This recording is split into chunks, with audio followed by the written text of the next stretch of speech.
আওয়ামী লীগের আমলে শাসন প্রক্রিয়া ও রাজনীতিতে ভুল করার কথা স্বীকার করেছেন আত্মগোপনে থাকা দলটির বেশ কয়েকজন নেতা। সেই সঙ্গে দেশে ফিরে রাজনীতিতে সক্রিয় হওয়ার আশাবাদও ব্যক্ত করেছেন তারা। ভারতীয় সংবাদ মাধ্যম ইন্ডিয়ান এক্সপ্রেসের প্রতিবেদনে উঠে এসেছে এসব তথ্য। ছাত্র জনতার গণঅভ্যুত্থানে শেখ হাসিনার সরকারের পতনের প্রায় ৫ মাস পর ভারতে থাকা আওয়ামী লীগের বেশ কয়েকজন নেতার সঙ্গে কথা বলেছে পত্রিকাটি। আওয়ামী লীগের নেতাদের মধ্যে রয়েছেন আকম মোজাম্মেল হক, নাহিম রাজ্জাক, আফম বাহাউদ্দিন নাসিম, পঙ্কজ দেবনাথ, সাইফুজ্জামান শেখর, আসাদুজ্জামান খান কামাল ও মাহবুবুল আলম হানিফ। প্রতিবেদনে বলা হয়েছে, আওয়ামী লীগের নেতাদের অনুমান দলের বিভিন্ন পর্যায়ে নেতাদের ১/৩ কারাগারে, ১/৩ দেশের বাইরে আত্মগোপনে এবং বাকি নেতারা দেশের ভেতরেই লুকিয়ে রয়েছেন। সাবেক মুক্তিযুদ্ধ বিষয়ক মন্ত্রী আকম মোজাম্মেল হক বলেন, আওয়ামী লীগের হাজারো নেতাকর্মী এখন তাদের ঘরবাড়ি ছেড়ে আত্মগোপনে আছেন। তাদের অনেকের খাবার কিনে খাওয়ার মতো টাকাও নেই, তবুও তৃণমূল কর্মীদের মনোবল শক্ত আছে। বিদেশে আওয়ামী লীগের পক্ষে জনমত গঠনে সাহায্য করার জন্য আমরা ভারতের দিকে তাকিয়ে আছি। আকম মোজাম্মেল হক বলেন, সিনিয়র নেতারা মনে করেন আমাদের সবার ২৬ মার্চ স্বাধীনতা দিবসে বাংলাদেশে ফিরে যাওয়া উচিত।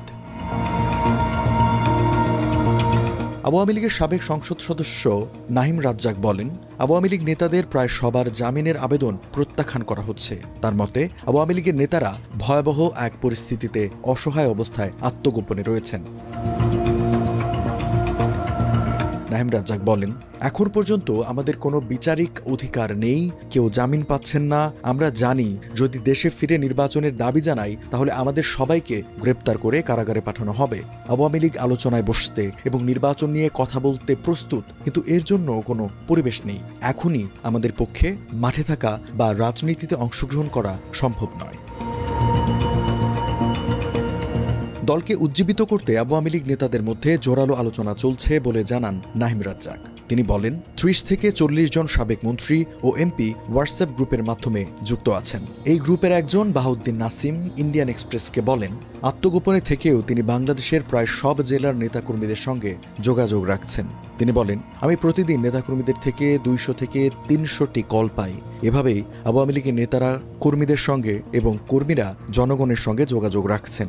দেশে আইনের শাসন পুনঃপ্রতিষ্ঠা হলে আমরা বিচারের মুখোমুখি হতে প্রস্তুত থাকব।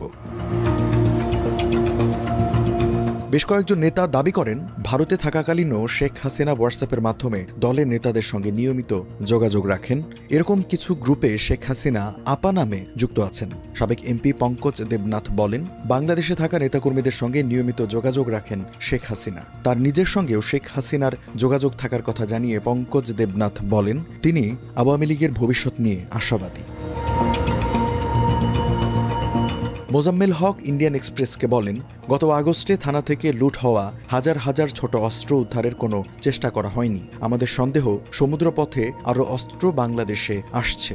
পাকিস্তান যেমন একটি ব্যর্থ রাষ্ট্রে পরিণত হয়েছে, তেমনইভাবে বাংলাদেশকে একটি ব্যর্থ রাষ্ট্রে পরিণত করার সর্বাত্মক চেষ্টা চলছে। আর সাবেক স্বরাষ্ট্রমন্ত্রী আসাদুজ্জামান খান কামাল বলেন, ২০২৪ সালের আগস্টের আগেও আওয়ামী লীগ বহু বছর ধরে বিরোধী দলে ছিল, কিন্তু দলটি এমন পরিস্থিতির মুখোমুখি আগে কখনো হয়নি। আওয়ামী লীগের যুগ্ম সাধারণ সম্পাদক মাহবুবুল আলম হানিফ টেলিফোনে ইন্ডিয়ান এক্সপ্রেসকে বলেন, তাদের দলের ৩ লাখের বেশি কর্মী এখন বাংলাদেশে আত্মগোপনে আছেন। এছাড়া বহু নেতা বিদেশে আত্মগোপনে আছেন। তিনি মনে করেন, ৫ আগস্টের আগের হত্যাকাণ্ডের জন্য শুধু আওয়ামী লীগকে দায়ী করা অন্যায়। তিনি বলেন, শেখ হাসিনা দেশ থেকে পালিয়ে যাওয়ার পরেও বাংলাদেশে হত্যাকাণ্ড, সহিংসতা অব্যাহত রয়েছে। তাহলে এর জন্য দায়ী কে? যদি তাকে অভিযুক্ত করা হয় তাহলে প্রধান উপদেষ্টা অধ্যাপক ইউনূসকেও অভিযুক্ত করা উচিত। শেখ হাসিনা যদি বিচারের মুখোমুখি হতে প্রস্তুত থাকেন তাহলে তারও হওয়া উচিত।